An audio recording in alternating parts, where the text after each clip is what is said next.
Dr. Howell, so excited to be here with you today talking about how God is being removed from America, basically. With your scientific and research background, you have a different approach and different angle looking at that a little bit. So to start off, can you tell me how God is being removed from America as far as education and our schooling goes? Sure. I think a lot of it began with the theory of evolution, but a lot of the changes took place originally, or actually in the 1950s and 1960s, when first scripture was taken out and prayer was taken out of schools. The Supreme Court has made a judgment. A good many people obviously will disagree with it. Others will agree with it. So once it became literally illegal for prayer and scripture to be taught in schools, and at the same time Darwinism and biological evolution to be taught in schools, we really started to see a shift, in the focus there. And God was getting pushed out for sure. Right, and as you mentioned, some of those principles have been taken out of schools and become illegal, and as we're seeing now in the nation's capital, especially in big buildings and in the new visitor center, those foundational truths that our nation was founded on are not there. I'm glad they're written in stone, because they should be there for a long time, and yet at the same time I'm wondering how much longer they're going to be allowed to stay there. I don't think it's going to be too much longer before those stones get whitewashed. Right. And that's very concerning, yeah. But a lot of it goes back to education, because we're raising a generation of Americans that are not being instructed about God or to believe in God, and they're given a worldview in which there is no God. Absolutely. So you mentioned creation and evolution. Yes. And that is a huge problem in our schooling system, that it is illegal. You recently released a book on that. Yes. Tell me a little bit about that and what your goal was in that. Well, the book is called Sometimes Deceived: How Evolutionists Have Led Us Astray. And it's written for Christians, primarily for Christians who have rejected evolution and Darwinism and have accepted creationism but don't really know why. So we're finding that there are a lot of Americans who are in that position because they've never, in school, they've been taught one thing, and at home we're still teaching something else. But the parents are usually ill-equipped to really give them the scientific basis and things like that behind creationism and evolution and all that kind of thing. So there's a lot of Christians who reject evolution, but if asked to defend creationism, they can't do it. And that's really what the book is, who the book is for. On that note, I remember when I was in high school, in some of my science classes, there was questions about creations on my test. What do you say to a believer who will lose credit and will miss questions that doesn't attend a Liberty University or Christian school? Well, I say answer the question the way you believe it should be answered. If it's going to cost you points, so be it. But the thing that's important for students to understand about creationism and evolution is that both of them are really the same thing. They're not science. Evolution is not a science, it's a myth.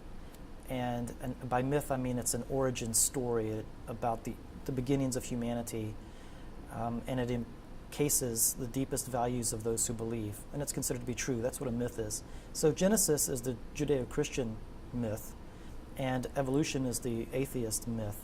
But right now, since evolution is the only thing that's legally allowed to be taught, the state really is taking a religious position. And even though they can claim it's science, it in fact is not. And when you take a position on this, when the state says only this can be taught and not that, they're taking a religious position, because what they're saying is there is no God, because Right. evolution rests on the explicit assumption that there is no creator God. And so they're taking a religious position. And both those theories require faith in an aspect. So Absolutely, because to say that one is okay and one is not okay. Well, it's just a fallacy to say that one is science and one is religion. Both of them are myths, and they can both be considered hypotheses and then examined and investigated and studied. Right. But you have to use historical science more than empirical science. And so understanding the different types of science, understanding what is a fact and where do we get our facts, what is truth. There's different types of truth, there's different types of facts, there's different ways of doing science. These are the things I unpack in my book, Sometimes Deceived, but these are the things that all Christians need to be aware of if you're going to debate evolution or argue for creationism.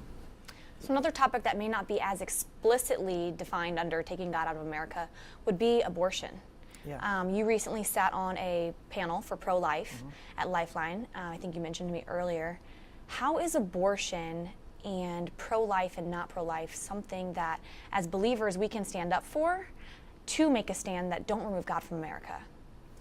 There's a lot of science now about embryology and the development of the baby in the womb that pretty much it's not disputed anymore that a fetus is a human. We have sonogram technology, that's amazing these days. We can see babies moving in the womb from the beginning to the end in real-time motion. Just recently, in the last, in the last few months, I think, the heartbeat has been detected even earlier. We thought that the heartbeat was detected at 21 days post-conception. It's now been detected at 16 days post-conception. Wow. So you actually have heart cells contracting 16 days after conception, which is really amazing. Scientifically, you have a new person being formed when a sperm and an egg come together during fertilization. It's a new person, genetically distinct and all this. So there's really no dispute about those things. And I'm encouraged that there are a lot of people that are beginning to recognize this. And this generation of people are really a very pro-life generation, I think. And I also want to say that all of this still comes back to evolution and creation, because what you think of God as being our creator really drives so much of what you believe on so many other issues, like gay marriage, Absolutely. Homosexuality, abortion. If you believe that there's a creator, then he has ownership rights over us, or at least he has the authority to tell us how we should live our lives, what's best for us and what's not best for us. And so if you take that away, it opens up the door to all sorts of atrocities like abortion and other types of things. Yeah. And as you mentioned, it's not as much faith. There are scientific Yeah. things that state at 6 days and the development of that fetus. So that has to be encouraging for believers as we are fighting for God to not be removed. But what are some ways that the research is there, but it's still being ignored? I mean, people who want abortion on demand deny the research. They deny the science. It's a little bit like the climate, issue too. There's a lot of science on this that people just simply deny if they don't want to hear it. So a lot of the folks on the pro-choice side, the pro-abortion side, are really either willfully ignorant of the science or just, stick their fingers in the ear and go, la, la, la, I don't hear you, because they don't want to hear these truths. But there's no scientific doubt that you have a new person genetically distinct from the moment of conception. And, brain waves are detected early, heartbeats are detected early, response to stimuli is detected early. And abortion in many places is still legal, pretty much up to birth.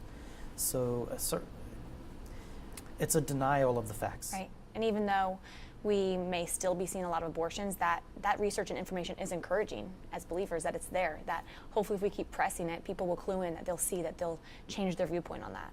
I agree. Okay, so last, from a biblical standpoint, why is it important that as believers we keep pressing these biblical truths and biblical standpoints for our nation?